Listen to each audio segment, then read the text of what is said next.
Hello mga ka-friendship o kanina po for today's video di ana po ko diri sa mga utanunan di ara naglantaw-lantaw ta diring dapita kay atong sanahon sa tanaw-tanawon kung ano ang gusto nating bilhin o ito yung mga yung mga ready to cook na hindi na tayo mag-slice og dito ako sa marami ditong mga vegetables na pero hindi kagaya sa palengke. Kapag sa palengke tayo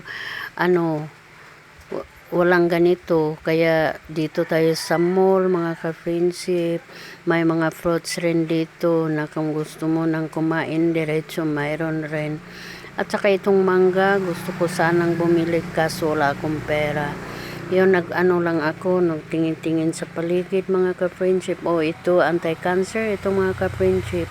Alam mo ba ito, yung, ito, guabano. Ang guabano, gusto ko sana itong bilhin kaso hindi ko kaya kasi mahirap lang itong kaibigan nyo. At saka ito, lang ako, nagtingin-tingin sa paligid. Baka kung sakaling may